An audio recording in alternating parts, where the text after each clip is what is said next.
امام طبرانی نے اس بات کو بیان کیا الترغیب والترہیب، تیسری جلد، صفحہ نمبر 300۔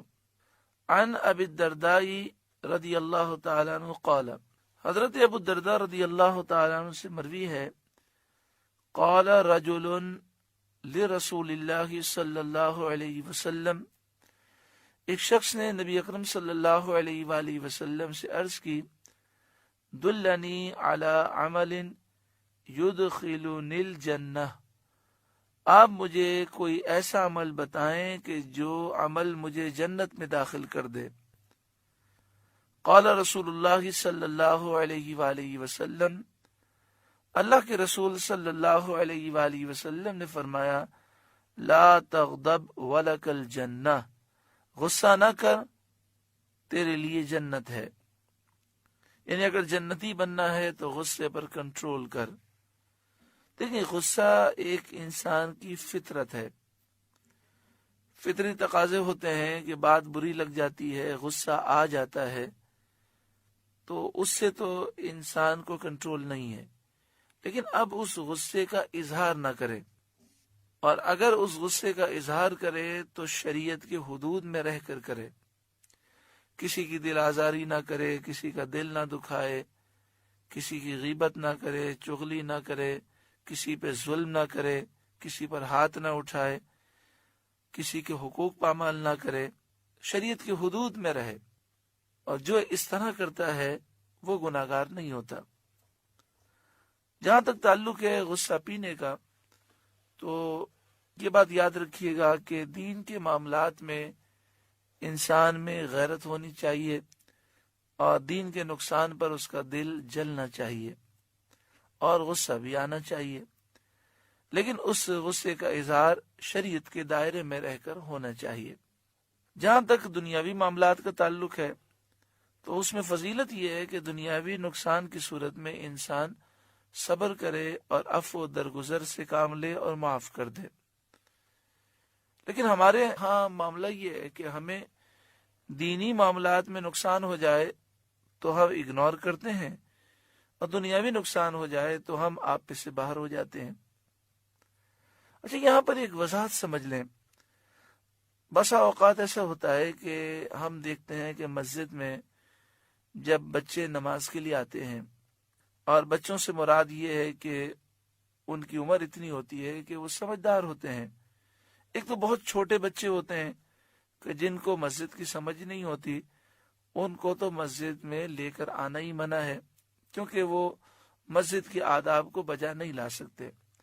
لیکن بچے مثلا 10 سال کے ہیں، 12 سال کے ہیں، بس اوقات وہ غلطی کرتے ہیں، تو بعض لوگ بہت زیادہ چیختے ہیں مسجد میں اور بہت بری طرح انہیں ڈانٹتے ہیں۔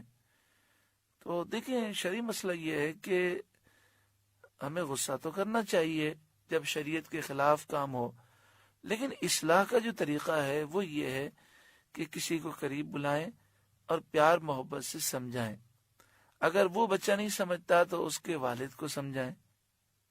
ایسا نہیں ہونا چاہیے کہ مسجد میں ہم خود اتنا چیخنے لگیں کہ جو لوگ عبادات کر رہے ہیں ان کو تکلیف پیدا ہو۔ اسی طرح بسا اوقات بعض لوگ اصلاح کا انداز ایسا اختیار کرتے ہیں کہ سامنے والے کی اصلاح نہیں ہوتی بلکہ وہ دین سے مزید دور ہو جاتا ہے۔ تو ہمیں چاہیے کہ ہم بڑے پیار سے، محبت سے اصلاح کریں۔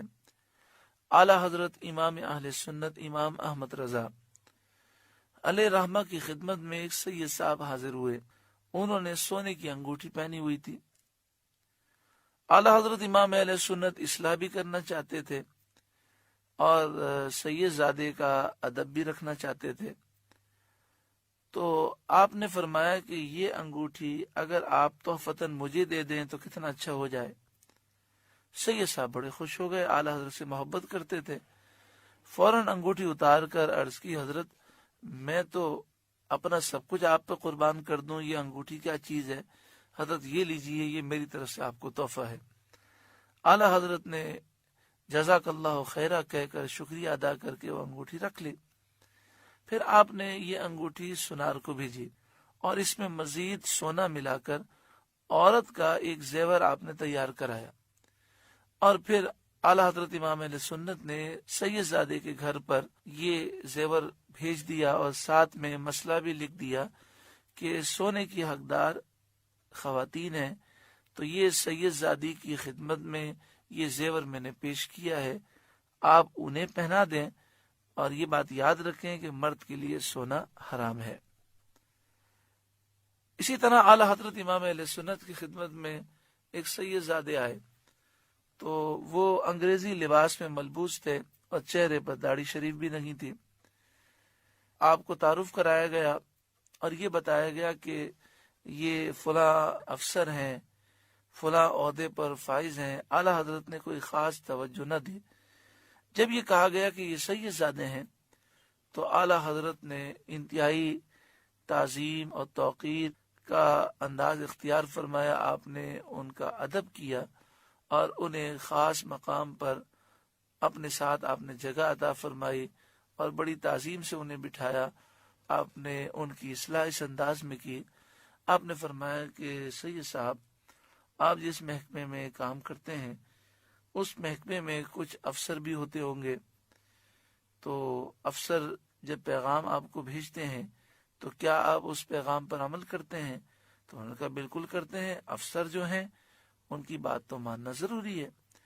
تو آپ نے فرمایا کہ افسر کا پیغام کوئی لے کر آئے تو آپ اس پیغام لانے والے کو دیکھتے ہیں یا پیغام کو دیکھتے ہیں؟ تو انہوں نے کہا سیدھی سی بات ہے، پیغام لانے والا کوئی بھی ہو، افسر کا جب پیغام ہمارے پاس آتا ہے تو ہم افسر کے پیغام کو دیکھتے ہیں۔ تو اعلی حضرت امام اہل سنت نے انتہائی عاجزی سے کام لیتے ہوئے آپ نے فرمایا میں انتہائی گناہگار، سیاہکار اور حقیر فقیر بندہ ہوں، مگر میں آپ کے آقا و مولا اور آپ کے نانا جان رحمت عالمیان صلی اللہ علیہ وآلہ وسلم کا فرمان آپ تک پہنچا رہا ہوں، اور پھر داڑھی شریف کے متعلق اور لباس کے متعلق اور دیگر معاملات کے متعلق اعلی حضرت نے حدیثیں پیش کر کے سنائی۔ وہ زار و قطار رونے لگے اور انہوں نے توبہ کی اور کہا کہ اب میں آپ کو اس حلیے میں نظر نہیں آؤں گا۔ پھر جب وہ اعلی حضرت کے پاس آئے تو ان کا حلیہ بدل چکا تھا۔ اصلاح کرنے کے انداز یہ ہوتے ہیں، اور ہمیں پیار محبت کے ساتھ اصلاح کرنی چاہیے اور ہر ایک کے بارے میں تھوڑا سوچنا چاہیے کہ اس کو سمجھانے کا انداز کیا ہونا چاہیے تاکہ اس کو سمجھ بھی آ جائے اور وہ اس پر عمل بھی کرے۔